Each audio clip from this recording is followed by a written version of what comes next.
Hi, I'm Tim. Welcome to Watchbox, and thanks for logging on. If you love this watch, email me directly. It's in the description below, tmosso@thewatchbox.com for purchase and pricing details. Today, we're discussing a model launched in 2015 as the reference 5000 and in 2016 as the rose gold reference 5000 you see right here. This is the Vacheron Constantin Historiques 1955 Corne de Vache, a model that pays tribute to the original 1955 reference 6087 known as the Corne de Vache or the cow horn chronograph. Now, the original would have been made in 28 copies in yellow gold, 8 in rose gold, and then several decades later, 2 more in platinum were crafted. So the original is quite scarce. The new watch is uncommon, and I have to say that this rose gold model might be the best match for the design of the case, which is extravagant and exquisite. The watch measures 38.5 millimeters in diameter, 11.1 millimeters thick, and from lug to lug, 47.6 millimeters with a 20 millimeter spacing between the lugs. Throw this consummate dress watch on my 16 centimeter circumference wrist, and you can see the fit is superb. It's not too broad across the wrist, it's actually quite short, meaning I would recommend it for a wrist as small as 13.5 centimeters circumference. You can see over the top, the lugs are nowhere near the edge of my wrist, and down the barrel, you can easily see the same. The timepiece has a nice weight to it, but being low slung with a domed profile, it's going to easily slide underneath a dress cuff, so no problems with formal sleeves or attire. The strap that's fit is a dark brown gloss large rectangular scale alligator leather strap with a monotone stitch.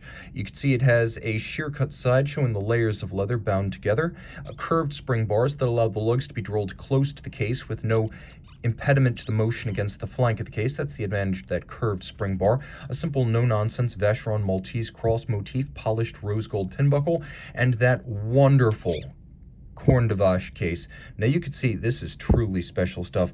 The way the lugs are joined to the case by means of welding, that's old school case construction. Very difficult to do, to weld the lugs onto the case and then remove by hand all evidence of the weld.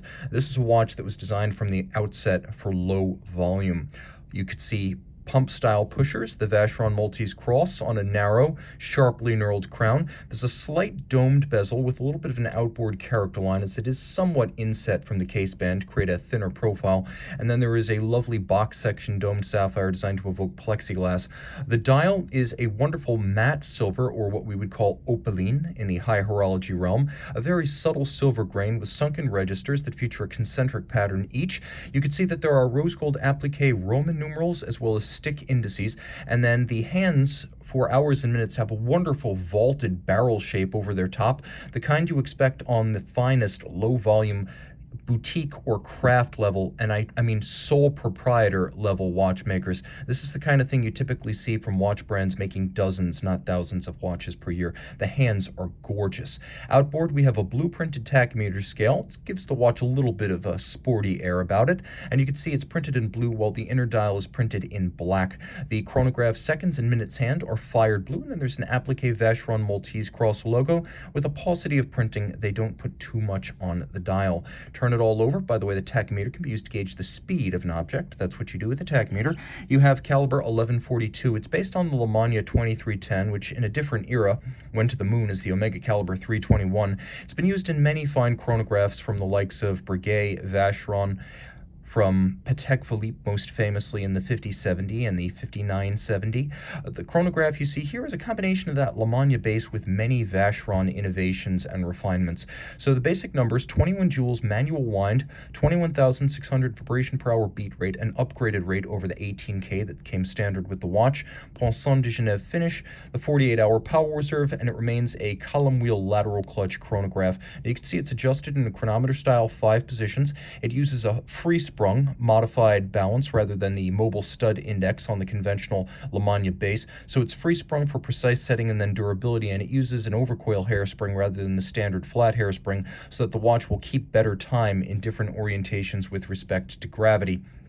And as you can see, Vacheron, not wanting to be included among the riffraff, uses kiff shock protection rather than Inca block. Now you can see the finishing here is outstanding. The timepiece featuring mirrored beveling, you can see not just on the edge of the brass bridges, but also on the edge of the stainless steel chronograph components. The steel chronograph components have satination on their top. There's Côte de Genève across the brass bridges.